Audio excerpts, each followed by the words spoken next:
Hello everyone, welcome back to my YouTube channel वांगशियान and emotions. I hope आप सब अच्छे हैं। अच्छे नहीं हो तो हो जाए यार। एक्चुअली गाइस, मैं थोड़ा सा लो फील कर रही थी कुछ दिनों से, तो मैं डेली अपडेट नहीं कर पा रही थी और ना ही मैं संडे स्पेशल सीरीज़ को कंटिन्यू कर पा रही थी। ऊपर से अभी तो डेट भी नज़दीक आ गई है, ईजन फीस्ट की एंडिंग डेट। हाँ बहुत सारा काम बाकी है, पर अभी मैं कुछ ठीक ठीक हूँ। तो अब हम अपने ट्रैक पर वापस आने की कोशिश करेंगे जिस पर हम पहले से थे। फ़िलहाल के लिए आप अपनी कहानी को एंजॉय कीजिए और इमोशंस के भवंडर में बह जाइए डुबकी लगाइए और मज़े लीजिए। चलिए तो फिर आज के इस ब्यूटीफुल से पार्ट को, जिसमें बहुत मज़ा आएगा, स्टार्ट करते हैं। पहला सीन वहीं से स्टार्ट होता है जहां हमने लास्ट एपिसोड ख़त्म किया था। लिली, जो कि मिस्टर लान के पीछे पड़ी हुई थी, उन्हें ये बताने के लिए कि वो उनकी मिस्ट्रेस बनकर और नहीं रह सकती। वो क्यों रहे मिस्ट्रेस बनकर? वो उसने प्यार किया है, कोई गुनाह नहीं किया, और वैसे भी उसे धोखा मिला है, उसकी गलती नहीं है। उसने ब्लाइंडली इस इंसान पर ट्रस्ट किया जिस पे करना नहीं चाहिए था। इस इंसान ने, मतलब मिस्टर लान ने, हमेशा से लिली से कहा था कि उसकी वाइफ उसे प्यार नहीं करती और उसके जो बच्चे हैं वो उसके भाई के बच्चे हैं।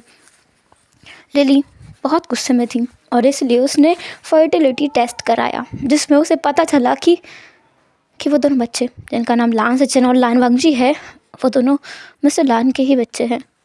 फिर बाद में उनकी एक और बेटी हुई जिसका नाम उन्होंने सिया रखा। लिली ने उसके बारे में पता किया तो वो भी उनकी थी। इससे तो साफ साफ जाहिर होता है कि मिस्टर लान का कभी कोई प्लान नहीं है लिली को सोशली एक्सेप्ट करने का, पब्लिकली उसे अपना वाइफ डिक्लेयर करने का। इसलिए लिली ने उससे ब्रेकअप कर लिया। पर यहाँ पर बात ठहरी नहीं, थमी नहीं। वो डिप्रेशन का शिकार हो गई। बहुत बुरी हालत थी उसकी। अपना बच्चा भी उसे सही से संभाला नहीं जा रहा था। फैंग को देख करके उसे बहुत बुरा लगता था कि इस बच्चे की तो कोई गलती ही नहीं थी। ये बच्चा प्यार के ज़रिए इस दुनिया में आया था और आने के बाद नाजायज़ बन गया।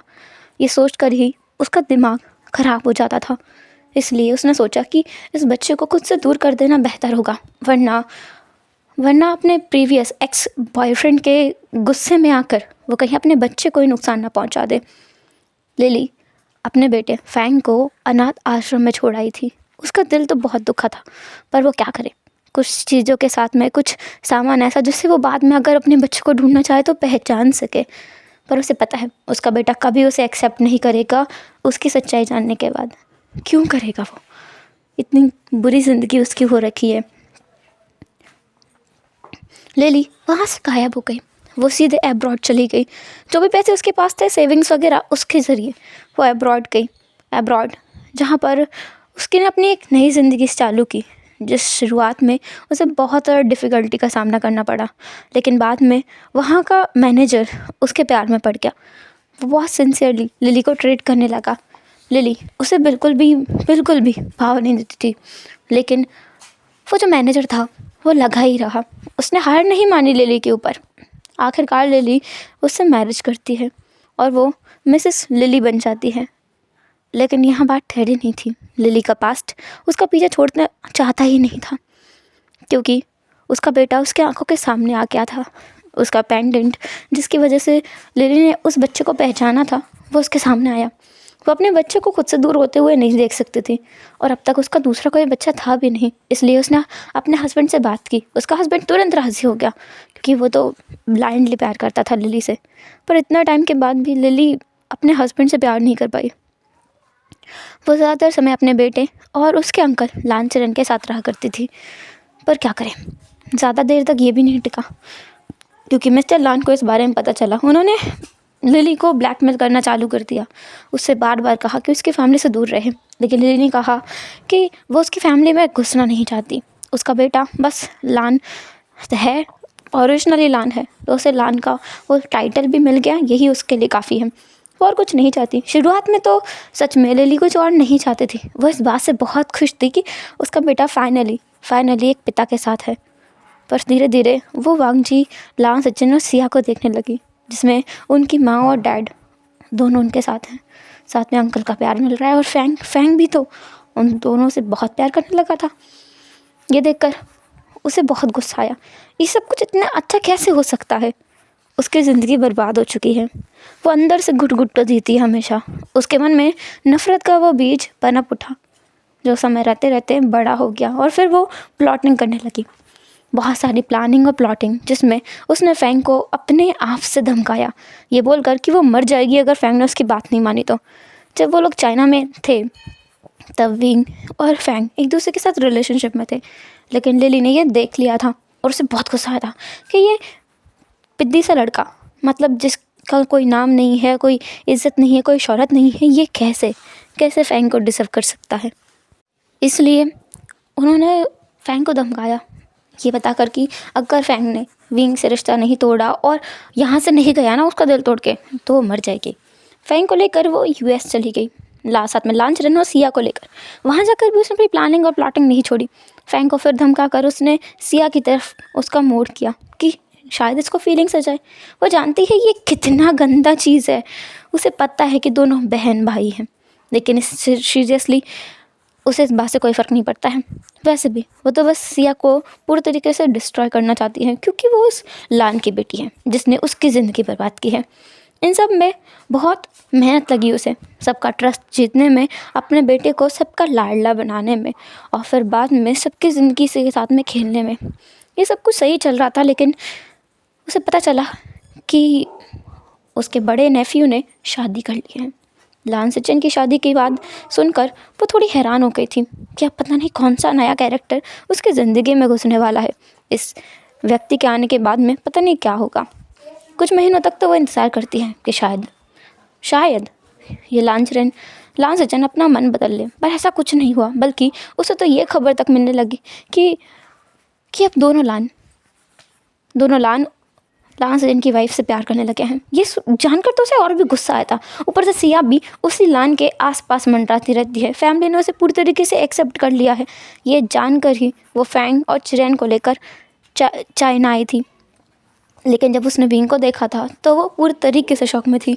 ऊपर से उसे एक पल के लिए लगा कि अगर फैंग और विंग साथ में होते तो उसका बेटा एक खुशहाल ज़िंदगी जीता। रिवेंज के चक्कर में उसने अपने बेटे की ज़िंदगी बर्बाद की है। लेकिन फिर उसे ये भी ख्याल आता है कि ये विंग कैसे इन लोगों के साथ रह सकता है, इस जैसे बास्टर्ड इंसान के चाइल्डों के साथ में कैसे रह सकता है, ये खुद ही गंदा इंसान है। उसने विंग को जज करना स्टार्ट कर दिया। वैसे लिली को साइकियाट्रिस्ट की ज़रूरत थी, पर समय रहते उसे शायद मिला नहीं, या फिर कभी किसी ने समझा ही नहीं कि वो किस दौर से गुजर रही है, उसकी दिमागी हालत क्या है। उसे साइकियाट्रिस्ट के पास ले जाने पर वो शायद ठीक हो जाती, पर किसी ने इतना ध्यान ही नहीं दिया, क्योंकि सबका ध्यान अपनी अपनी लाइफ पर है और लिली रिवेंज में खो गई। उस दिन फैंग विंग से इतने सालों के बाद मिला। उसकी हालत पूरी तरीके से ख़राब हो गई थी विंग को देखकर। वो पूरी तरीके से जम गया था, लेकिन खुद को फोर्स करता है स्माइल करने के लिए। एक्ट करता है जैसे कि वो कितना रूथलेस है। विंग जो उससे और नफ़रत करने लगे, क्योंकि अगर ऐसा विंग करेगा तो विंग सेफ रहेगा। इसलिए वो हमेशा विंग को गुस्सा दिलाने की कोशिश करता रहा। जब वो लोग कार से जा रहे थे घूमने के लिए लॉन्ग ड्राइव पर, तब भी फैंग विंग से बातें कर रहा था, उसके कान में फुसफुसा रहा था ताकि विंग उससे नफ़रत करने लगे। पर वो सक्सेसफुल भी हुआ ना। और फिर जब डिनर पार्टी में वो विंग के पास जा रहा था, इसलिए नहीं क्योंकि वो विंग को ब्लैकमेल करना चाहता है, बल्कि इसलिए ताकि वो विंग को बोल सके अगर विंग यहाँ से नहीं निकला तो वो विंग को ब्लैकमेल करेगा। विंग का डाइवोर्स करा के वो उसे यहाँ से निकाल देगा घर से, ताकि विंग सेफ रहे। पर यह प्लान भी फेल हो गया। वो ओमेगा बीच में आ गया, जिसका नाम मिंग्याओ था। बात यही तक नहीं ठहरी, बात और आगे बढ़ी। सबके सामने फैंग का राज खोला। फैंग ने सोचा कि अगर वो ये बता दे कि इस घर का जो सन इन लॉ है वो पहले से उसके साथ में कितना ज़्यादा इंटीमेट रहा है, उसके कई सारे रिश्ते रहे हैं, तो ऑब्वियसली ये फैमिली विंग को कभी एक्सेप्ट नहीं करेगी। उसका प्लान सक्सेसफुल भी हो जाता। पर ये लांस फिर एक बार जीत गए। वो विंग के पीछे गए और उसे वापस ले आए घर। सब कुछ इसे प्लान के उलट पुलट चला गया और लिली का तो दिमाग ही ख़राब हो गया था। वो तो विंग को मारने वाली थी, लेकिन फैंग उसे बचा लेता है। सब कुछ बहुत अजीब व गरीब था फैंग के लिए, पर लास्टली उसने अपने प्यार को बचा लिया। वो विंग से बहुत प्यार करता है, इतना जितना कि वो अपनी माँ से भी नहीं कर सकता। वो अपनी माँ की डेथ की वजह से विंग से दूर नहीं हुआ था, बल्कि उसे पता है अगर विंग को दूर करने के लिए उसकी माँ खुद की डेथ का खेल रख सकती है, तो पक्का वो विंग को भी हर्ट कर सकती है। इसलिए फैंग उससे खुद ही दूर हो गया था। पर इन द एंड उसे कुछ नहीं मिला, लेकिन विंग सेफ है, जो वो हमेशा से चाहता था। बैक टू प्रेजेंट, विंग जो अपनी जगह पर खड़ा नहीं रह पाया, उसे इतना झटका लगा है ना कि वो क्या बताए। उसकी आंखों के सामने अंधेरा सा छाने लगा, उसे कुछ नज़र नहीं आ रहा था। वो फेंट हो गया और नीचे गिरने वाला था, पर वांग जो उसे अपनी बाहों में थाम लेता है। वांग जी कहता है, विंग विंग विंग, आयु ये तुमने क्या किया है? आयु कहता है, मैंने पहले ही कहा था डैड, बता दो मॉम को। अगर आप पहले बता देते तो आज मॉम इस हालत में नहीं होते। उन्हें बहुत बड़ा झटका लगा है। अगर आप उन्हें पहले की बातें थोड़ा थोड़ा करके बताते तो भी वो सब कुछ हैंडल कर पाते, सब कुछ एक साथ। आपकी गलती है। अगर मॉम को कुछ हुआ, आई स्वेयर मैं आपको छोड़ूंगा नहीं। तुम मुझे नहीं छोड़ोगे। तुम डम बस्टर्ड, तुम्हारी हिम्मत कैसे हुई अपनी मॉम के साथ में ऐसा कुछ करने की? आयु कहता है, क्या क्या कहा आपने? क्या कहा? वांग जी का गुस्से के मारे बुरा हाल था और इसलिए गुस्से में उसने आयु को गाली दी थी, जो कि उसके दिल पर लगी। आयु कहता है,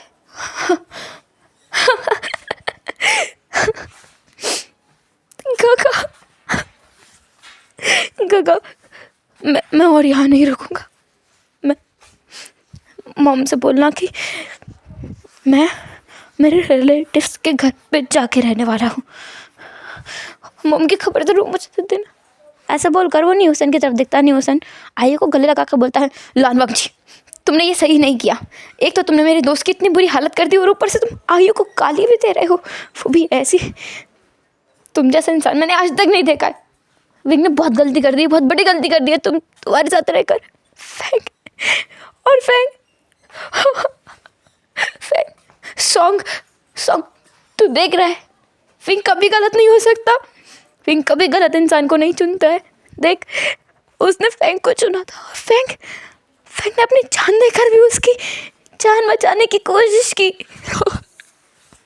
हम लोग कितने बड़े पागल हैं, पूरी बात जाने बिना कैसे किसी को जज कर सकते हैं। हमें थोड़ी इन्वेस्टिगेशन करनी चाहिए थी ना। सॉन्ग कहता है, हुसैन आज भी तू वही कर रहा है।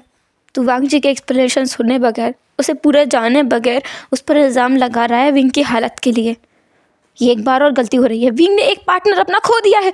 मैं नहीं चाहता कि एक बार फिर विंग उसी पेन से होकर गुजरे। अगर विंग ना भी चाहेगा ना, तब भी वांग जी तुम उसे अपने पास रखना। ज़बरदस्ती बांध कर, घसीट कर, पकड़ कर, कुछ भी करके रखना, लेकिन उसे अपने पास रखना। वो तुमसे दूर नहीं होना चाहिए। अगर वो तुमसे दूर हुआ तो वो इस दुनिया में जिंदा नहीं रह पाएगा। वांग जी विंग को अपनी गोद में उठाता है और बस अपना सर हिला देता है हाँ में। साथ में वायु की तरफ देखकर बोलता है, सॉरी, मेरे साथ चलो, तुम्हारी मॉम को तुम्हारी ज़रूरत है बेटा। ऐसे बोलकर वांग जी आके चला जाता है। वो वेन्यू पूरी तरीक़े से बर्बाद हो चुका था। शादी कंप्लीट हो चुकी है, लेकिन क्या करें, सब कुछ ऐसा मैस्ड अप हो चुका है, पूरी तरीके से मैस्ड अप हो चुका है। लान चिरेन, बाकी सारे फैमिली मेम्बर्स, विंग के दोस्त, सब लोग हॉस्पिटल में नज़र आते हैं। हॉस्पिटल में विंग को चेक किया जा रहा था। विंग के लिए पर्सनल वार्ड शिफ्ट कर दिया गया था। पूरा का पूरा वार्ड एक बुक कर दिया गया था, जिसमें से विंग और विंग के जानने पहचानने वाले, उसके केयर करने वाले लोग थे। विंग की मॉम कहती है, वांग जी क्या विंग ठीक है? वांग जी कहता है, डॉक्टर चेक कर रहे हैं। डॉक्टर चेक करके बताता है कि विंग बस बहुत ज़्यादा डिप्रेस्ड हो गया है, उसे बहुत बड़ा झटका लगा है, उसके इमोशंस बहुत ज़्यादा अनस्टेबल हो गए हैं। प्रेगनेंसी के सिम्टम्स में अनस्टेबल इमोशंस होना बहुत नॉर्मल चीज़ है, लेकिन ये जो हुआ है ये दोबारा कभी नहीं होना चाहिए। इसकी वजह से विंग के मिसकैरेज के चांसेस 50% से बढ़ गए हैं। अब तो 50% चांस है कि उसका बच्चा ज़िंदा रहेगा। ये बहुत बड़ी चीज़ हो गई है। अगर विंग को कुछ भी हो जाता है तो या तो विंग को बचाया जा सकता है या फिर बच्चे को। विंग जो धीरे धीरे अपनी आँखें खोलता है और कुछ नहीं बोलता है, चुपचाप बस ऊपर देखता रहता है। वांग जी विंग का हाथ पकड़ के बोलता है, विंग तुम ठीक तो हो ना? बेबी तुम ठीक तो हो ना? बाबे फॉर्चून को माफ़ कर दो। बाबे विंग। सॉन्गलन विंग के पास आके बैठता है और उसके सर पर बस हाथ फेरने लगता है।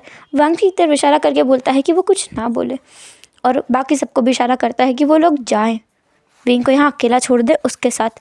नी हुसैन वहाँ से नहीं जा रहा था तो नी मिंगजे उसे पकड़ के लेके आते हैं, क्योंकि नी हुसैन अपने दोस्त के लिए कुछ ज़्यादा ही प्रोटेक्टिव है। तो वो कुछ सोचता समझता नहीं है, जो उसे लगता है कि विंग के लिए सही है वो बोल देता है। वो फ्यूचर का नहीं सोचता है, ना पास्ट का सोचता है, सिर्फ प्रेजेंट का सोचता है। अगर प्रेजेंट में कोई गलत है तो उसे छोड़ दो, चाहे वो गलत था ही नहीं। इसलिए नी हुसैन का वहाँ रहना खतरनाक था। तो अभी रूम में है विंग और सॉन्गलन। घंटों का समय यूं ही बीत जाता है।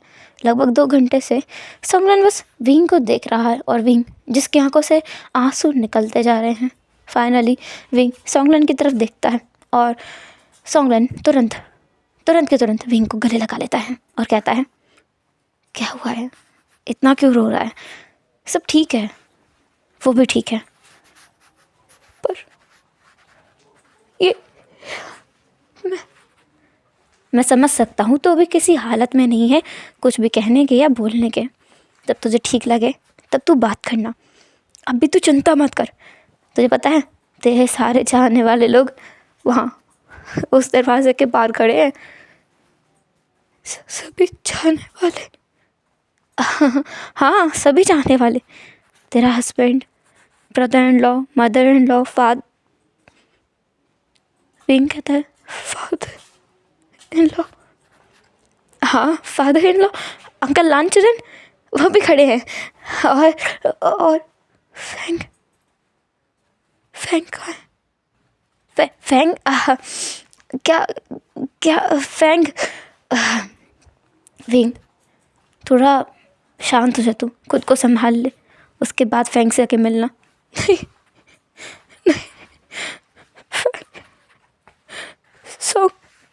सो फैंग से मिलना है, प्लीज़ मैं तुझसे भीख मांगता हूँ, मुझे ले चल फैंग के पास। विंग ऐसा मत कर, ठीक है मैं लेके चलता हूँ, वो इसी हॉस्पिटल में है, चिंता मत कर, चल मैं लेके चलता हूँ, ठीक है?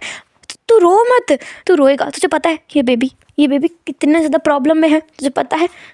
वैसे तो इस हालत में नहीं है कि ये सदमा झेल पाए, लेकिन अगर मैंने तुझे नहीं बताया तो तू ऐसे ही रोता रहेगा। तो तेरे बच्चे की खातिर विंग रोना कम करना होगा। तू हिचकियाँ लेने लगा है, देख तो उसे तो बोला भी नहीं जा रहा है। इसके लिए प्लीज़ मैं कोशिश करता हूँ।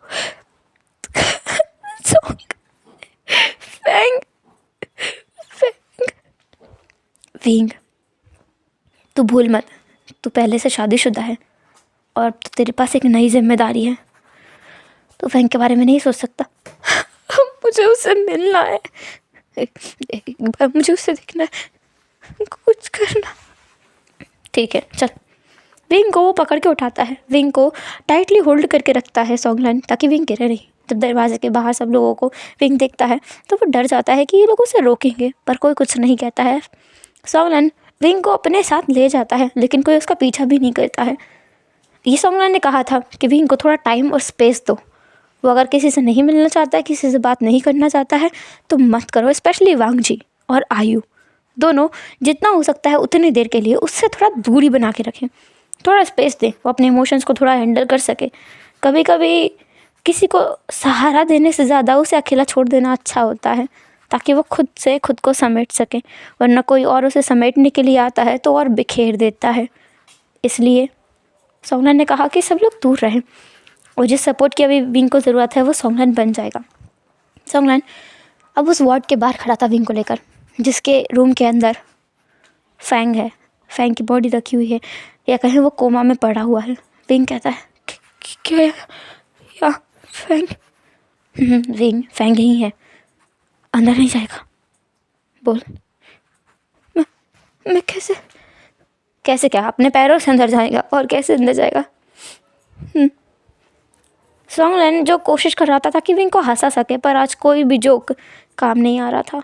विंग बहुत सीरियस है, बहुत दुखी है, उसे हल्की फुल्की लाइन खुश नहीं कर सकती। विंग अंदर पहुंच जाता है और सॉन्गलन विंग को फैंग के पास बिठा देता है। फिर सॉन्गलन कहता है विंग ये तुम दोनों बातें करो, मैं चलता हूँ।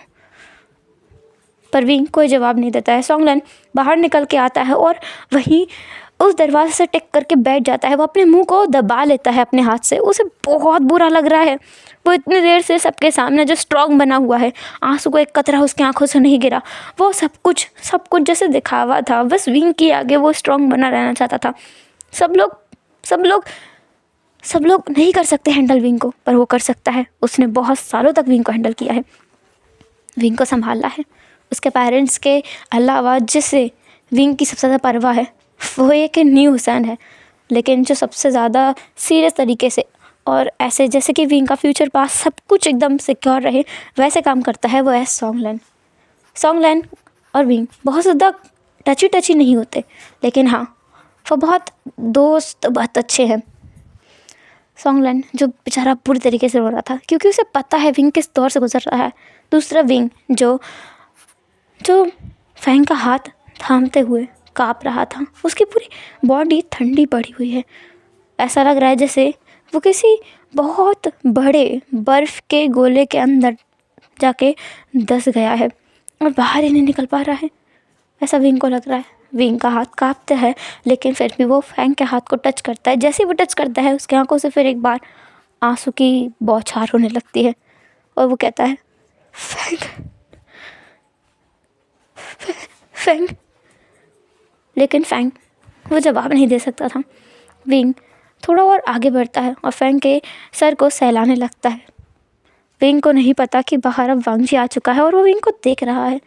विंग कितने कंसर्न, प्यार के साथ में फैंग को देख रहा है और उसके सर पे हाथ फेर रहा है। ये देखकर वांगजी का दिल टुकड़ों टुकड़ों में टूट रहा है। इसी चीज़ के लिए तो वो डर रहा था, इसी चीज़ की वजह से तो वो विंग को नहीं बता रहा था सब कुछ, क्योंकि उसे पता था एक बार विंग को सच पता चला तो विंग खुद को नहीं रोक पाएगा, वो फैंग के पास ज़रूर जाएगा और फिर वांगजी के पास लौट कर कभी नहीं आएगा। वांगजी को पता है विंग के दिल में हमेशा से फैंग था। जब उसने इतना सब कुछ गलत किया तब भी विंग ने उसे पनिश नहीं करवाया, बल्कि उसे छोड़ दिया, जाने दिया। क्यों? क्योंकि वो फैंग से बहुत प्यार करता है। और अब तो कोई रीज़न ही नहीं बचा विंग के पास फैंग से नफरत करने का। सब कुछ झूठ था, सारे रीज़न बेकार थे। वांगजी बहुत डरा हुआ है, लेकिन दूसरा विंग जो फैंग को देखते हुए उसके सर पर किस कर देता है। वांगजी पूरी तरीके से यहाँ बिखर चुका था। वो वहाँ एक पल और नहीं रुक पाता है, वहाँ से तुरंत चला जाता है। सॉन्गलैन ने भी ये देखा है, पर वो क्या करे, उसका इस चीज़ पर कोई कंट्रोल नहीं है। विंग पूरी तरीके से बिखरा हुआ है। अब जैसे भी हो वैसे ही वो संभल जाए, अब कैसे भी क्यों ना हो। दूसरा वांगजी जो बाहर निकलता है और ज़ोर से चिल्लाता है। वहाँ लांस जन था, वो कहता है वांगजी क्या हुआ।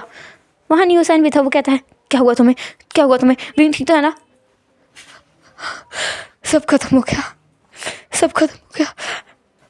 मैं इसीलिए उसे नहीं बता रहा था।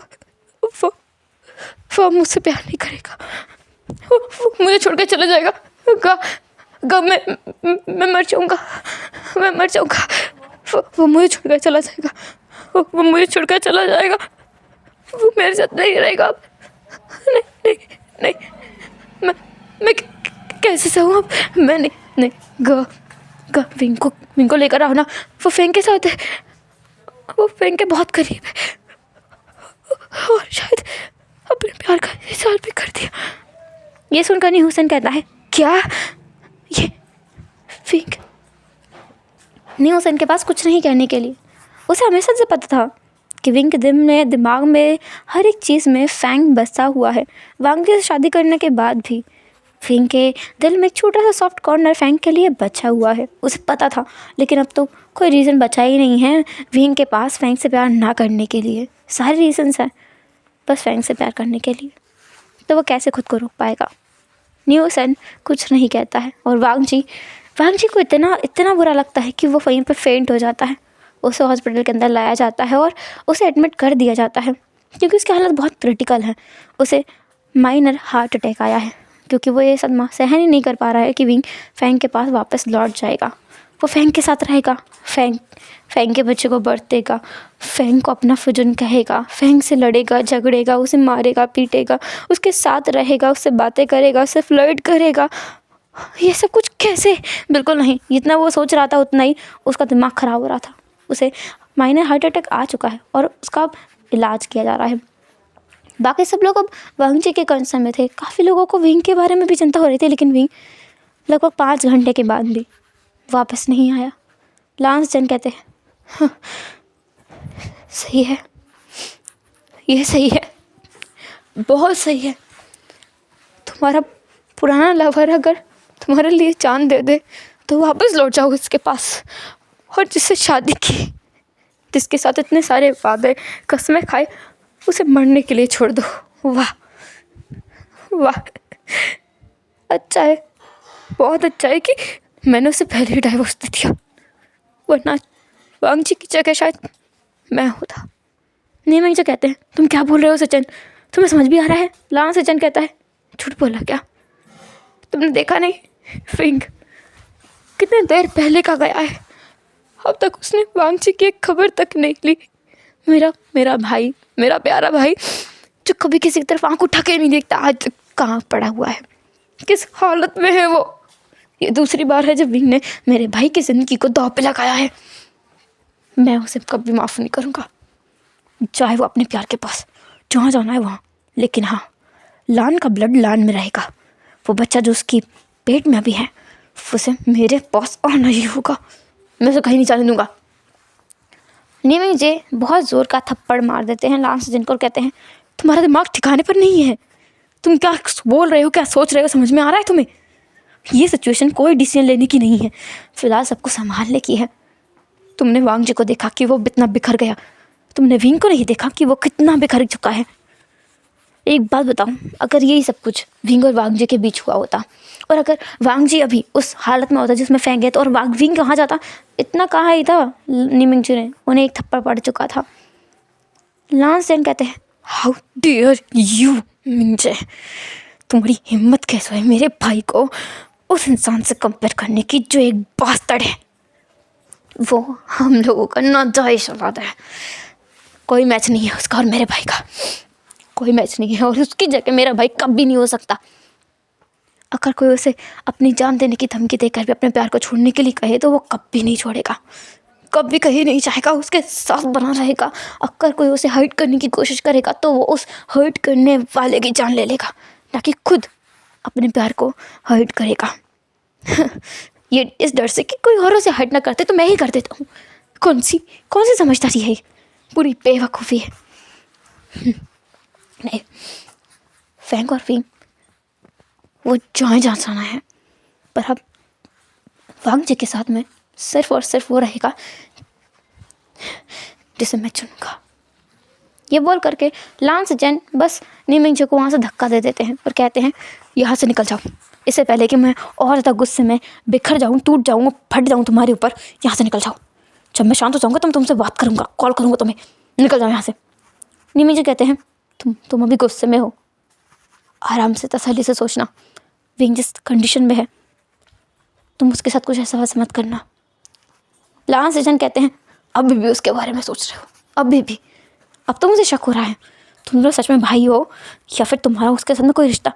एक और थप्पड़ आकर के लांस जैन को पड़ जाता है। लांस जैन कहते हैं, देखा, सच्चाई आते ही सामने तुम्हें गुस्सा आ गया, मुझे डाइवोर्स चाहिए अभी क्या भी। नीमिंग जी कहते हैं, तुम सच में पागल हो गए हो, तुम क्रेजी हो, एकदम क्रेजी और क्रिपल हो दिमाग से। हुसैन चलो यहाँ से।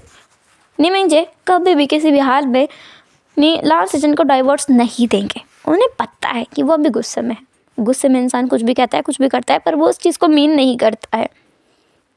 खैर 5 घंटे बीत जाने के बाद भी जब विंग नहीं आता है तो नीमिंग जी और हुसैन विंग को देखने जाते हैं। सॉन्गलन अभी भी बाहर खड़ा बस विंग को देख रहा है। वो जब वहाँ पहुँचते हैं तो देखते हैं विंग जो कि अभी फैन को देख रहा है, उसके आंखों में एक अलग ही चमक नज़र आ रही है। नीमिंग जी कहते हैं, ये क्या कर रहा है ये? सॉन्गलन कहता है, प्यार हो गया है उसे दोबारा एक ही इंसान से। न्यूसन कहता है, क्या? ये कैसे हो गया? वो पहले से शादीशुदा है, उसके पास बच्चा भी है। सॉन्गलन कहता है, अंदर चल के खुद देख लो कि वो क्या कर रहा है। हाँ, रोना मत उसके सामने, थोड़ा खुश होकर दिखाना, अगर तुम रोए तो वो भी रोएगा, समझ आया? ऐसा बोलकर सॉन्गलिन उनको अंदर लेके जाता है और कहता है विंग देखो कौन आया है। सॉन्गलिन और दग्गा आया है, न्यूसन और दग्गा आए हैं। विंग तुरंत पीछे मुड़ के देखता है, बोलता है दग्गा आप आ गए, देखो ना इसे पागल को कैसे लेटा हुआ है यहाँ। अबे ओए ए मैं बोल रहा हूँ उठ जा, वरना मैं मारूंगा तुझे मारूंगा। हाँ उठ जल्दी से उठ जा।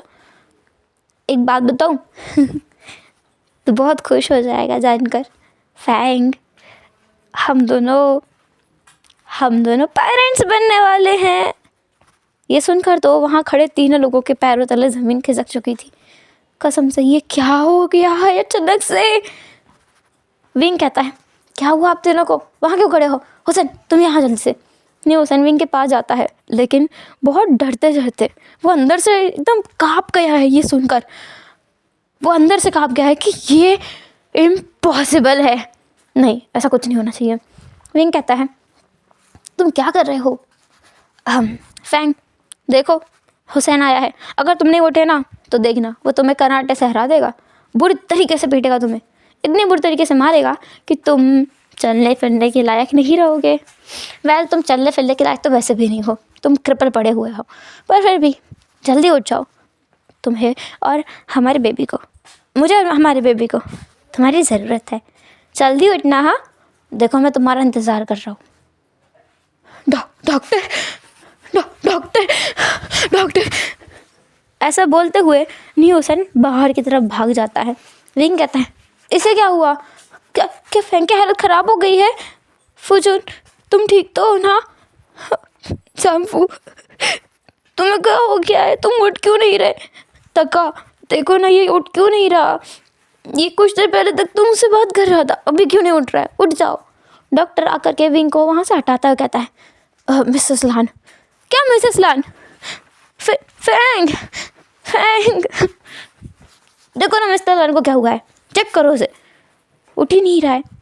डॉक्टर फैंग को चेक करने का नाटक करता है, फिर कहते हैं ये नहीं उठ रहे हैं क्योंकि इनके दिल का कनेक्शन आपसे है, तो हम आपको चेक करेंगे ना तो हम पता चल जाएगा कि क्यों नहीं उठ रहे हैं। विंग कहता है मुझे चेक करना है, ठीक है करो, चलो मेरे साथ। क्यों, मैं तुम्हारे साथ क्यों आऊँ? तभी सॉन्ग कहता है तुम्हारा चेकअप कराना है विंग, ताकि हमें फैंग के बारे में पता चल सके। आ जाओ, तुम तो हम पर ट्रस्ट करते हो ना, हम तो तुम्हारे दोस्त हैं, हम थोड़ी तुम्हारे साथ कुछ गलत करेंगे। विंग कहता है ठीक है चलो। विंग जाता है, उसका एग्जामिनेशन किया जाता है और पता चलता है कि विंग के जो न्यूरॉन्स हैं, न्यूरो सिस्टम है ब्रेन में, वो थोड़ा गड़बड़ हो गया है। उसके कुछ न्यूरॉन सेल्स डीएक्टिवेट हो चुके हैं, कुछ अलग ही सेल्स पनप चुके हैं। वो जो न्यूरो सेल्स है ना वो कुछ अलग तरीके के बने हैं ना, वो ज़्यादा एक्टिव हैं, और जो पहले एक्टिव थे वो थोड़े कम एक्टिव हैं। तो विंग की हालत ऐसी हो गई है, वो थोड़ा सा क्रेज़ी हो गया और पता नहीं क्या ये मन गढ़ंत ज़िंदगी में जीने लगा है। शायद उसने कभी अपने फ्यूचर में नहीं, अपने पास्ट में एक इमेजिनेशन की होगी, तो वो उस इमेजिनेशन वर्ल्ड में कैद हो गया है। वो इमेजिनरी वर्ल्ड जिसमें वो अपने हस्बैंड जिसका नाम फैंग है उसके साथ रहता है, उससे प्यार करता है और उसके बच्चे को बर्थ देने वाला है। डॉक्टर्स कहते हैं कि इन्हें किसी तरह का सदमा नहीं लगना चाहिए, इनके बच्चे के वैसे भी 50% चांसेस हो चुके हैं मिसकैरेज के, अगर इन्हें थोड़ा और झटका लगा तो इनका मिसकैरेज होना पूरा पक्का है 100%, इसलिए कोई झटका और ना लगे। इसलिए तीनों जो दोस्त हैं विंग के, दगा, न्यूसन और सॉन्गलिन, डिसाइड करते हैं कि विंग को लान फैमिली से जितना हो सकता है उतना दूर रखेंगे। इसलिए वो इंतज़ामत करते हैं कि इन दोनों को यहाँ से दूर भेज दिया जाए। विंग को और फैंग को दोनों को वहाँ से रफ़ा दफ़ा कर दिया जाता है। रातों रात वो दोनों गायब हो चुके थे। इसके बाद हम पूरे 5 साल बाद का सीन देखते हैं। 5 साल यूँ ही गुजर चुके हैं, सब कुछ बिखर चुका है, ऐसा लगता है किसी चीज़ में रंग ही नहीं रहा, सब चीज़ें कलरलेस हो चुकी हैं। स्पेशली लान फैमिली पूरी तरीके से डिस्ट्रॉय हो चुकी है, जहाँ पर लान सिचेन जो अपने हस्बैंड नीमिंग जिससे कभी बात ही नहीं करता है, उससे कोसों दूर रहता है, ना कभी मैसेज करना ना कॉल करना, और नीमिंग जो करता है तो वो उसे हर एक नंबर से ब्लॉक कर दिया करता है। उन दोनों का रिश्ता पूरी तरीके से डिस्ट्रॉय हो चुका है। दूसरी तरफ सिंचेन और सीसी दोनों चाइना छोड़कर जा चुके हैं। फिर बाद में विंग के जो पेरेंट्स हैं वो अपने बेटे जिसका नाम जियांग चेंग है, उसके साथ रह करते हैं। जियांग चेंग जो पहले से काफ़ी सुधर गया है, वो लड़कियों की तरफ, ओमेगास की तरफ नहीं देखता है, बल्कि अपने काम से काम रखता है, बिजनेस पे ध्यान देता है और उसे संभालता है और अपने पेरेंट्स की केयर करता है। साथ ही शिन से कभी कभी वो मिलने जाता है। दूसरा वैन चेंग, जिसे कोई और पार्टनर मिल चुका है और वो उसके साथ में सेटल हो चुकी है। उसे बड़ा अच्छा लगा कि चलो इस गधे से पीछे छूटा, कोई अच्छा इंसान तो मिला, और वो अपनी ज़िंदगी में खुश है। उसके अभी 3 बच्चे हो चुके हैं, एक तो सिन, दूसरा उसकी बेटी जो कि उसकी और जियांग चेंग की ही है, और तीसरा उसका बेटा जो कि उसके नए हस्बैंड और उसका है। पर उसका एक्स हस्बैंड उसके बच्चों से ज़रूर मिलने आता है, साथ ही वो तीसरे बच्चे को भी इक्वली ट्रीट करता है और उससे भी कहता है कि तुम भी मुझे फादर कह सकते हो और अपने डैड को डैड कह सकते हो। उसके बच्चे उससे डैड कहते हैं और वैन चिंग के हस्बैंड से फादर कहते हैं। तो उल्टा उसने यहाँ बता दिया था, सिंपल, कोई भी डिस्क्रिमिनेशन नहीं होगा ऐसे। दूसरी तरफ सीसी, सिया जो बेचारी बहुत डिप्रेशन में थी, अभी वो ठीक ठाक है। वो अभी एक लैब में साइंटिस्ट का काम करती है, रिसर्च में दिन रात एक कर देती है, कभी कभी तो 4-5 दिन तक घर नहीं आती है। वो अभी अपने अंकल लान चेरन के साथ रहती है। दूसरी तरफ हम देखते हैं लान फैमिली में है मिसेस लान जो अपने हस्बैंड से डाइवोर्स ले चुकी हैं और उन्हें पूरी फैमिली से अलग कर दिया गया है। साथ ही वो अपनी दोस्त मिसेस लिली के साथ में रहती हैं। लिली, जिसे अपने बच्चे के जाने का गम तो है, लेकिन वो क्या करे, वो कुछ नहीं कर सकती इसमें, इसलिए वो अभी लान हाउस में रहती है और लान सचन और वांग जी को अपने बच्चों की तरह मानती है। पर दोनों उसे अपनी मॉम बिल्कुल नहीं मानते और दोनों उससे बहुत दूर रहते हैं। सिया, जो खुद भी लिली की वजह से घर नहीं आती है। लान चरण घर छोड़कर जा चुका है, वो घर पर नहीं है और वो गायब है, पूरे 5 साल से ही वो गायब है। जिस दिन विंग गायब हुआ था उस दिन वो गायब हुआ था और कभी वापस ही नहीं मिला। दूसरा देखते हैं लान वांग जी, जो पूरा कोल्ड हार्टेड पर्सन बन चुका है। उसे किसी से मतलब नहीं है, ना किसी से लेना है ना किसी से देना है, ना उसे बिजनेस से कोई मतलब है, ना फैमिली से कोई लेना देना है। उसका अपना एक विला है जिसमें वो विंग के साथ पहले रहा करता था, वहाँ वो अकेला रहता है, अकेला पूरे घर की सफाई करता है, खुद के लिए रोज़ टाइम पर खाना बनाता है, खाता है, सो जाता है और बस ये उसका डेली रूटीन है। पौधों को पानी देना, कुछ पेट्स रख रखे हैं, उन पेट्स के साथ में समय बिताना, पर कभी भी मुस्कुराना नहीं, क्योंकि मुस्कुराना उसकी डिक्शनरी से हमेशा हमेशा के लिए गायब हो चुका है। वांग जी पूरी तरीके से बदल चुका है। वो जितना पहले सब लोगों से बातें कर लिया करता था विंग कहने से पहले, अब तो उतना भी नहीं करता है। पूरे 3 साल से उसने किसी से बात नहीं की है बाहर, अपने मुंह से शायद एक शब्द भी नहीं निकाला होगा। अगर यहाँ का सीन देख लिया है तो दूसरी जगह का भी देखते हैं, जहाँ पर है विंग जो 5 साल पहले गायब हो गया था, जिसे नीमिंगजे, नीहूसन और सोंगलन तीनों लेकर के इंडिया आ गए थे। वो एक बार पहले विंग से सुन चुके हैं कि इंडिया में बहुत अच्छी अच्छी जगह हैं और वहाँ के लोग बहुत अच्छे हैं। वो किसी को जज नहीं करते, एटलीस्ट वो किसी पे फालतू के कमेंट्स नहीं करते। प्लानिंग प्लॉटिंग उनकी इतनी खास अच्छी होती नहीं है। ये विंग का ओपिनियन था, जिसकी वजह से नीमिंगजे को लगा कि विंग को यहाँ लाना थोड़ा ज़्यादा ठीक रहेगा, तो वो लोग वहीं थे। सब कुछ बढ़िया चल रहा है। पिछले 5 सालों से विंग काफ़ी खुश नज़र आता है। उसका बेटा जो 4 साल का हो चुका है स्कूल में जाता है और स्कूल में अव्वल आता है। हमेशा उसे तारीफ सुनने को मिलती है आयुआन की। लान युआन जो कि अब विंग का बेटा है। आयु मतलब जो लान आयु है वो भी विंग का बेटा है, जो कि काफ़ी बड़ा हो चुका है और उसे एक लड़की पसंद भी है और अभी वो उसे डेट कर रहा है, जो कि एक इंडियन है जिसका नाम प्रीति है। प्रीति हमेशा उसे बहुत चेरिश करती है, आयु से हमेशा बात करने की कोशिश करती है। प्रीति की इंग्लिश स्टार्टिंग में बहुत ख़राब थी, पर अभी वो बहुत ही फ्लुएंट इंग्लिश बोलती है। इसी के चलते उन दोनों की कन्वर्सेशन बहुत अच्छी होती है। और अब तो प्रीति ने चाइनीज़ भी सीख ली है, वो चाइनीज़ में इंटरेक्शन करती है अपने इन-लॉज़ के साथ में। विंग उससे बहुत इम्प्रेस्ड है, उससे बहुत खुश है और विंग हमेशा प्रीति की तारीफ़ ही करता रहता है और आयु इरिटेट होता रहता है कि उसका मॉम क्यों नहीं समझता, हमेशा उसकी गर्लफ्रेंड की तारीफ़ करना ज़रूरी थोड़ी है। पर क्या करें, प्रीति के पेरेंट्स भी बहुत अच्छे हैं।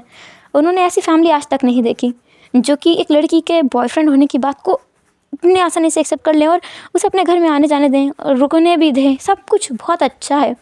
दूसरा फैंग विंग के साथ रहता है। फैंग विंग का हस्बैंड है। विंग उसे अपना फुजुन बुलाता है, पर वो उसे जब भी फुजुन बुलाता है उसे अपने दिल में पेन होता है, अच्छा नहीं लगता है। लेकिन जब भी वो उसे फैंग कह के बुलाता है थोड़ा रिलीफ महसूस होता है। पता नहीं ये कौन सी चीज़ है जो उसे समझ ही नहीं आती है। खैर, जो नीविंग जो है, सॉन्गलन है, न्यूसन है, उन तीनों ने बिजनेस स्टार्ट किया है जिसमें विंग उनका पार्टनर है। उन लोगों का बिजनेस बड़ा अच्छा चल रहा है।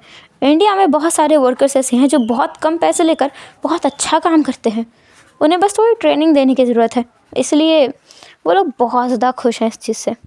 खैर, विंग जो अब हम विंग का सीन देखते हैं। विंग जो कि सुबह सुबह उठता है, जिसका अलार्म बजता है। विंग कहता है, भैया मैं फिर लेट हो गया, oh God, oh shit shit shit. Fang कहता है, तुमसे पहले भी कहा है मैंने कई बार, थोड़ा जल्दी उठा करो, तुम लेट नहीं होगे। विंग कहता है, तुम चुप रहो, तुम्हें क्या पता, मैं रात को देर तक काम कर रहा था, इसलिए मैं सोकर देर से उठा हूँ। तुमने मुझे क्यों नहीं जगाया? फैंग कहता है, तुम्हें नहीं जगाया, तुम इतने प्यार से सो रहे थे ना, तुम्हें देखकर मेरा दिल ही नहीं किया कि तुम्हें जगा दूँ। तुम इतने क्यूटली क्यों सोते हो? विंग कहता है, तुम्हारी तो चप्पल देख रहे, इसी से उठा के मारूंगा। या तुम्हारी चप्पल खाने के लिए भी मैं तैयार हूँ, मारो। ऐसा बोलकर फैंग अपना चीक साई कर देता है और विंग जा गए उसे थप्पड़ लगा देता है, ज़ोर से नहीं पर बहुत धीरे भी नहीं। फैंग कहता है, आउच, तुमने सच में मुझे मारा? तो क्या मजाक कर रहा था? जाओ जल्दी जल्दी पानी रेडी करो, मुझे नहाना है। बॉसी वाइफ ही, ऐसा लगता है मैं मेरे वाइफ के साथ नहीं, मेरे बॉस के साथ रहता हूँ, हमेशा हुक्म चलाता रहता है। विंग कहता है, तुमने कुछ कहा? मैं कुछ कब कह सकता हूँ, मैंने कुछ नहीं कहा, मैंने कुछ भी नहीं कहा। आ जाओ, पानी रेडी है। विंग अंदर आता है बाथरूम में और कहता है, जाओ। क्या मैं रुक सकता हूँ? क्या मैं तुम्हें मार सकता हूँ? नहीं नहीं नहीं, तो मेरा भी नहीं, जाओ। फैंग जो बाहर निकल के आया, उसका मुंह फूला हुआ था।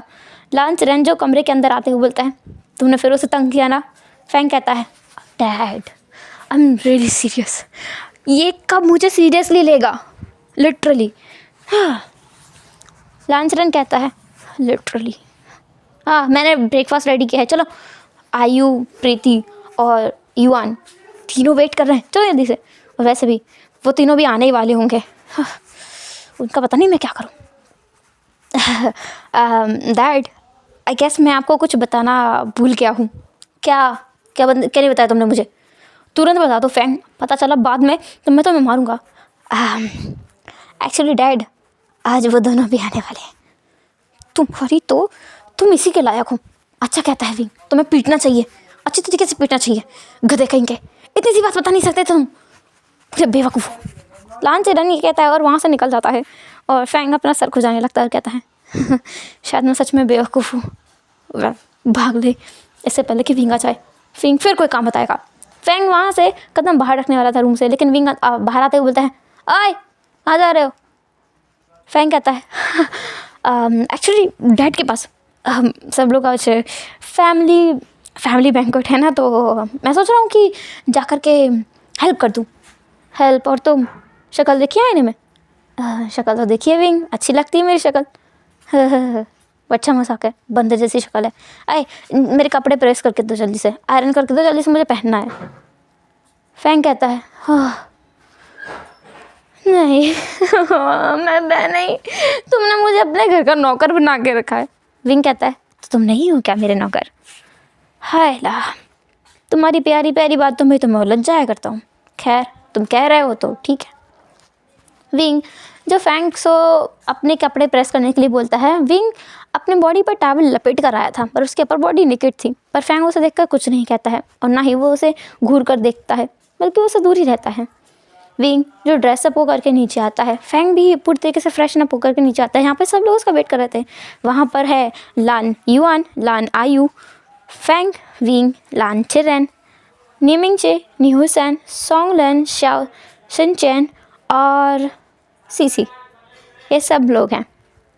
सीसी आयु की तरफ देखकर बोलती है, कितनी बुरी बात है ना, मैं चाहती थी कि तुम मेरे साथ रहो, पर तुमने इसे अपने पास बुला लिया। प्रीति कहती है, एक्चुअली मैंने नहीं बुलाया, ये मेरे पास खुद आया था। आयु, तुमने मुझे खुद प्रपोज किया था ना? आयु कहता है ऑफ कोर्स, और वैसे भी सीसी तुम अपने लिए कोई अच्छा सा पार्टनर ढूंढो यार, मेरे चक्कर में मत पड़ो। और वैसे भी तुम्हें अपने काम पे ध्यान देना चाहिए। तुमने अपनी लॉयर की डिग्री तो पूरी कर ली, पर सर्विस के लिए अब क्या करोगे बताओ? सीसी कहती है हाँ, इंडिया आने के बाद मेरी स्ट्रीम चेंज हो गई, और चेंज होने के बाद मैं पूरी ही चेंज हो गई हूँ। वेल कोई बात नहीं, मैं प्रैक्टिस करूँगी, मुझे कोर्ट जाना ही है, पर मैं आज नहीं जाऊँगी, आज मैं छुट्टी लेकर आई हूँ। आज मज़े करेंगे। विंग, क्या आज हम लोग ब्रेकफास्ट के बाद पिकनिक पे चले? विंग कहता है ब्रेकफास्ट के बाद कौन पिकनिक पर जाता है, इडियट्स। पिकनिक करनी थी तो सुबह बोलते, ये सारा खाना यहाँ लगाने की जगह पैक करके लेके चलते। पिकनिक का मतलब बाहर खाना खाना ही तो होता है। न्यूसन कहता है इसका कुछ नहीं हो सकता, ये बेवकूफ़ ही रहेगा। सॉन्गलाइन कहता है तेरे जैसा बेवकूफ़ नहीं है ना? न्यूसन कहता है मेरे जैसा बेवकूफ़ नहीं है मतलब? तभी पीछे से कोई कहता है बिल्कुल सही कहा, आज मैं सॉन्गलाइन की बात से पूरी तरीके से सहमत हूँ, 100%। न्यूसन पीछे दिक्कत आया है और तुरंत वहाँ उठ करके भाग जाता है और सामने वाले इंसान को गले लगा लेता है। ये मोशन्यू था जो बिजनेस ट्रिप पर गया था, पूरे 1 महीने के बाद लौट के आया है। जैसे ही वो न्यूसन को गले लगाता है, न्यूसन से कहता है आह बेबी तुमने मुझे मिस किया। न्यूसन नीचे उतर कर बोलता है तुम्हारी तो मैं तुम्हें बहुत बुरी तरीके से मारूंगा। वो दोनों शैतान कहाँ है? तुम उन्हें भी अपने साथ ले गए, बिजनेस ट्रिप पर गए थे या फैमिली बैंक्वेट? फैमिली ट्रिप पर गए थे, मुझे नहीं लेके गए अकेले।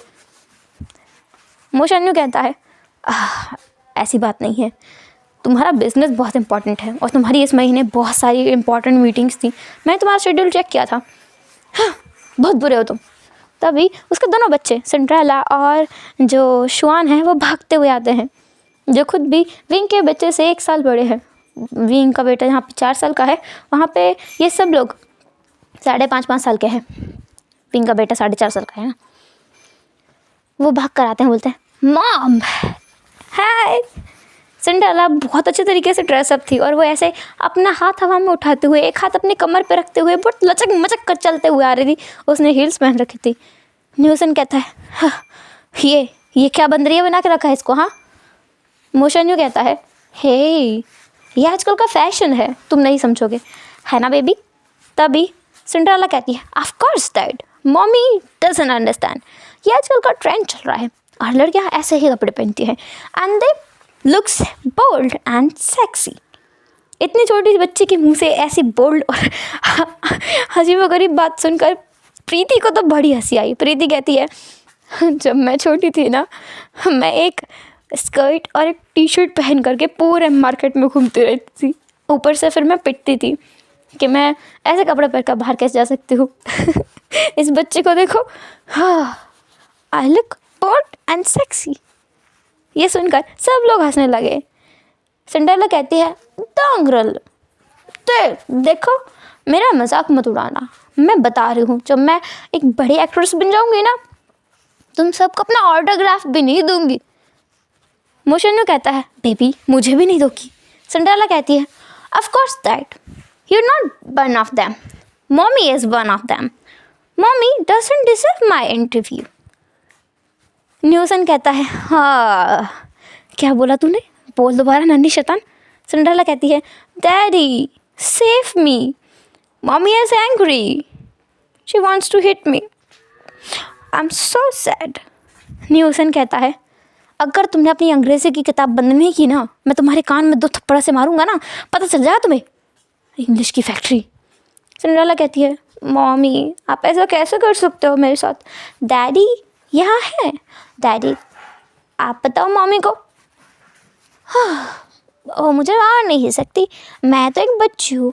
आपने चाइल्ड अब्यूज़ का नाम सुना है?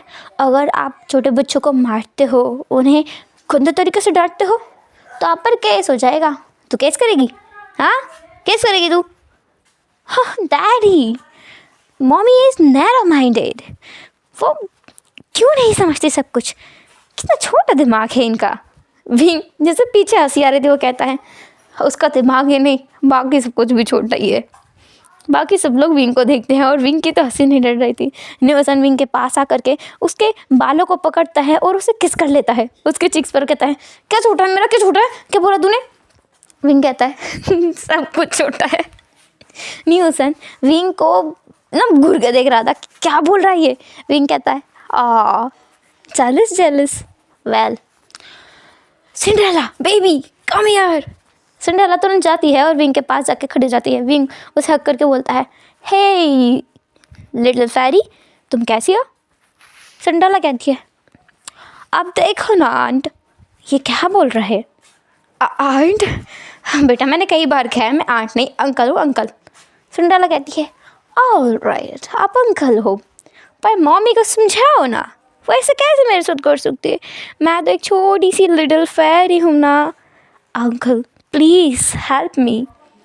विंग अपनी हंसी को कंट्रोल करते हुए न्यूसन की तरफ देखता है। वो बोलता है तुमने खबरदार तुम मेरी लिटिल फेरी को डांटा तो, वरना मैं तुम्हें फेरा बना दूंगा, समझ आया। न्यूसन कहता है मैं भी देखता हूँ तुम मुझे कैसे फेरा बनाते हो। कहिए तुम। शुआन जो बिल्कुल शांत खड़ा था अपने डैड की तरह, मतलब उसकी जो बेटी है ना वो हुसैन के भाई ऊपर गई है पूरी की पूरी, बिल्कुल हुसैन की तरह। विंग कहता है हुसैन तेरी कॉपी है, और शुआन बेबी तुम अपने डैड की फ़ोटो कॉपी हो। शुआन कहता है अंकल प्लीज़ मैं डैड के जैसा नहीं हूँ, एटलीस्ट मैं मम्मी जैसे इंसान को पसंद कभी नहीं करूँगा।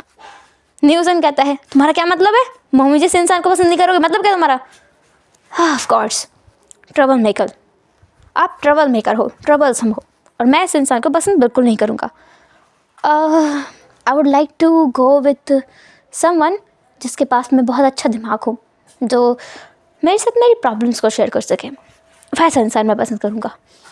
विंग कहता है वाओ ग्रेट अमेजिंग, ये नन्हे नन्हे से बच्चे जो भी अपनी चड्डी तक सही से नहीं पहन सकते हैं शादी करने की बातें कर रहे हैं। वाओ आइडल कपल की बात कर रहे हैं, आइडल मिसमैच की बात कर रहे हैं। Wow wow great.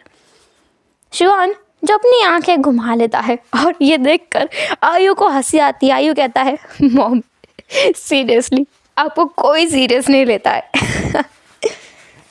विंग कहता है तुम्हारे सीरियसनेस का ना मैं सीरियसनेस बना दूंगा, अगर तुमने अपना मुंह बंद नहीं किया। चुप। आयु तुरंत चुप हो गया। फैंग जो बेचारा बस अपनी हंसी कंट्रोल कर रहा है, उसे पता है ये सब लोग एक नंबर के कार्टून है, इनके ऊपर अगर कोई मूवी या शो बन जाए ना तो सुपर हिट हो जाएगा। सारे के सारे कॉमेडियन भरे पड़े हैं इस घर में, हमेशा यही नाटक होता है। फैंग कहता है ठीक है ठीक है ठीक है, अब तुम लोग बंद हो जाओ और कुछ खा लो, मुझे बहुत भूख लगी है। वैसे भी सुबह सुबह सुबह से मेरे बॉस ने मुझसे काम करा करके इस एम्प्लॉय की पूरी हालत टाइट कर दी है। सोलन कहता है कौन बॉस। फैंग कहता है ये विंग बॉस। सुबह से उठा मैं, इसने मुझे डांट लगाई, पानी गर्म करवाया, कपड़े इसके मैंने आयरन किए, इसका कमरा साफ़ करके आया हूँ, सब कुछ अरेंज करके आया हूँ। मैं इसका नौकरी तो हूँ, और वैसे भी मंथली सैलरी पे तो करता है ये मुझे। विंग कहता है तुम्हारी हिम्मत कैसे हुई मंथली सैलरी बोलने को उसको, मैं तुम्हें पॉकेट मनी देता हूँ यूडिएट। वैसे भी मैं हाउस वाइफ बनने वालों में से नहीं हूँ, मैं इस घर का करता जाता हूँ, मैं काम करूँगा पैसे लाऊंगा और बाकी सब आराम करेंगे। आज समझ में सबको। सब लोग ऐसा अपना सर हिला देते हैं और सॉन्गलैंड हंसने लगता है। विंग कभी नहीं सुधर सकता, वो ऐसा ही रहेगा और उसे विंग को ऐसा देखना अच्छा लगता है, एटलीस्ट वो खुश तो है। अब हम देखते हैं यहाँ से कुछ देर बाद का सीन, जब सब लोग घूमने के लिए निकल रहे हैं। वहाँ से लगभग 5 कार निकलती हैं, सब लोग अलग अलग कार में हैं।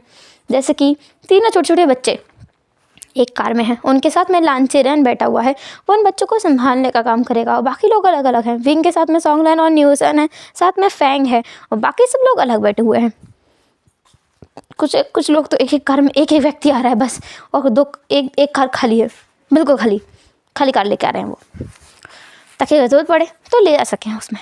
बाकी उनकी मर्ज़ी। वो लोग काफ़ी लंबे टाइम तक घूमते रहते हैं, अलग अलग जगह पर जाते हैं, अलग अलग टेम्पल्स को विज़िट करते हैं, टेम्पल्स में रुकते हैं। टेम्पल्स की एनर्जी बहुत ज़्यादा पॉजिटिव है, जो कि विंग को बहुत अच्छी लग रही है। उस टेम्पल की खुशबू भी उसे एकदम अच्छी लग रही है। वो लोग जो कि ईस्टर्न साइड में रहते हैं इंडिया की, तो उन लोगों के लिए जो बौद्ध गया जो प्लेस है वो बहुत पास में पड़ता है, तो सब लोग सोचते हैं कि वहीं चले जाते हैं। वो उस टेम्पल से निकलते हैं और बौद्ध गया के लिए निकल जाते हैं कि वहाँ पहुँचेंगे और बस बुद्ध के दर्शन करेंगे और फिर कुछ देर वहाँ घूमेंगे खाएंगे वापस आ जाएंगे। वैसे भी वहाँ का मार्केट भी अच्छा है, मार्केट भी जा सकते हैं। इसी सोच के साथ में वो लोग निकल गए थे। विंग जब वहाँ जा रहा था तो उसके दिल में अजीब सा फील हो रहा था, एक इचीनेस, कुछ तो अलग था जो महसूस हो रहा था। वो सॉन्गलन से कहता है सॉन्ग थोड़ा अजीब लग रहा है। सॉन्ग कहता है क्या अजीब लग रहा है? थोड़ा दिल में कुछ अजीब लग रहा है, ऐसा लग रहा है जैसे कुछ खिंच रहा हो, ऐसा लग रहा है जैसे कुछ छूट रहा हो, ऐसा लग रहा है उसे पकड़ लूँ मैं, पर किसे पकड़ूँ मैं? न्यूसन कहता है हवा को पकड़ ले। विंग कहता है मैं सीरियस हूँ। सॉन्गलन कहता है विंग कुछ चीज़ें ऐसी होती हैं जिन्हें हम चाहकर भी हम नहीं जान पाते। सॉन्गलन कहता है हम नहीं जान पाते। अगर वो चीज़ें सामने आ जाएं तो हो सकता है हमारी ज़िंदगी में सब कुछ बदल जाए, और हम कंफर्टेबल लाइफ जी रहे हैं तो क्यों सब कुछ बदलना? जो खालीपन महसूस हो रहा है उसे जाने दो, लेकिन जो चीज़ भरी हुई है उसे पकड़ लो। एटलीस्ट तुम्हारे पास कुछ तो है ना। उन लोगों से बेटर है जिनके पास कुछ भी नहीं है। विंग कहता है तुम बोलना क्या चाहते हो? मुझे ऑलरेडी पता है ये चीज़, पर तुम किस कॉन्टेक्स्ट में बोल रहे हो ये बताओ मुझे। सॉन्गलन कहता है प्यार के कॉन्टेक्स्ट में। विंग कहता है समझ गया। तुम सीरियस मत लो यार मुझे। फैंग कहता है विंग वो सच कह रहा है, तुम्हें इतना नहीं सोचना चाहिए। वैसे भी मैं तुमसे प्यार करता हूँ, आई लव यू। विंग कहता है हाँ क्या? हाँ जवाब दो। विंग कहता है आई सॉन्गलन कहता है रहने दो फैंग, वो नहीं बोलना चाहता है तो उसे फोर्स मत करो। तुम नहीं बोलना चाहते? विंग कहता है मैं बोलना तो चाहता हूँ, पर पता नहीं क्यों गले से निकलते ही नहीं है। मैं जब भी कोशिश करता हूँ ना फैंग से टू बोलने की, तो फिर मैं बोल ही नहीं पाता, पता नहीं क्या हो जाता है। फैंग कहता है तो एक काम करो विंग, मेरे बाद रिपीट करो। आई। विंग कहता है आई लव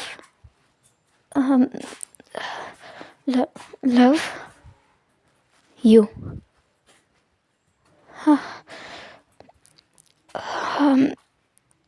बोलो यू। हाँ यू। देखो हो गया ना, कितना आसान तो था। अब सिंपली बोल दो I love you you tube. ऐसे बोलकर फैंग तो हंसने लगता है। फैंग के साथ मनी हुसैन भी हंसता है, लेकिन सॉन्गलन नहीं हंसता और न विंग हंसता है। विंग कहता है क्या मतलब? फैंग कहता है अरे कुछ नहीं, मैं मजाक कर रहा था। तुम मजाक भी नहीं समझते। खैर हम लोग पहुंचने वाले हैं बहुत जल्द, मैं बहुत एक्साइटेड हूँ। इन 5 सालों में मैं कभी भी वहाँ नहीं गया। विंग कहता है हाँ। विंग वहाँ पहुँच गए थे। वो लोग अपनी कार को वहीं पार्क करते हैं और निकल जाते हैं पद यात्रा के ज़रिए। जब विंग पैदल चल रहा था तो उसे कुछ चीज़ें अजीब लग रही थी, जैसे कि उसे कुछ तो अजीब लग रहा है। कुछ पास है, कुछ दूर है, कुछ खास है, कुछ बेकार है, कुछ अलग है, लेकिन कुछ अच्छा है। पता नहीं ये क्या है। जो भी था ना हवा में, वो हवा ही विंग को ऐसी लग रही थी जैसे अपनी हो। वो हवा ऐसा लग रहा था जैसे उसे गले लगा रही हो, अपने सीने से चिपका रही हो और बोल रही हो कि बस तुम जैसे चाहते थे वो यही तो है, तुम मुझे ही तो चाहते थे। पर विंग को कुछ समझ ही नहीं आ रहा है। खैर विंग वहाँ पहुँच चुका है, लेकिन उसे वहाँ अजीब लग रहा है, अच्छा भी लग रहा है, नर्वस फील हो रहा है, थोड़ी घबराहट है, दिल में एक उमंग है, आंखों में एक चमक है, और पता नहीं कौन सा खुमार है जो उसे आगे बढ़ने के लिए बहुत ज़्यादा प्रेरित कर रहा है। बाकी सब लोग पीछे छूट चुके हैं, लेकिन विंग आगे बढ़ता जा रहा है। विंग रास्ता भूल गया है। विंग पीछे मुड़कर देखता है तो कोई भी नहीं था। विंग कहता है गाइस सॉन्ग सिंचैन। अरे यार पता नहीं ये लोग कहाँ चले गए। फ़ोन कर देंगे। विंग अपनी पॉकेट में फ़ोन ढूंढने की कोशिश करता है तो उसका फ़ोन गायब था। विंग कहता है ओह शिट, या तो मैं कार में भूल गया हूँ या फिर मैंने गिरा दिया। थर्ड ऑप्शन है चोरी हो गया। ओह शिट यार, क्या मैं भी क्या इंसान हूँ। अब मैं कैसे वापस जाऊँगा? मुझे तो यहाँ कोई सीख भी नहीं दिख रहा है। मैं आगे बढ़ता हूँ, वो लोग मुझे ढूंढ ही लेंगे। ये सोच करके विंग आगे जाता है। आगे चलते चलते वो बस इधर उधर देख रहा था, इस सोच में गुम कि ये हवा कुछ अच्छी क्यों लग रही है। विंग जो सामने देख के नहीं चल रहा था, तो वो किसी में बम्प कर गया। विंग गिरने वाला था, वो इंसान विंग को पकड़ लेता है, लेकिन उस इंसान का बैलेंस भी बिगड़ जाता है, वो दोनों नीचे गिरते हैं। विंग नीचे गिरा था और विंग के पास में ही वो इंसान गिर गया था।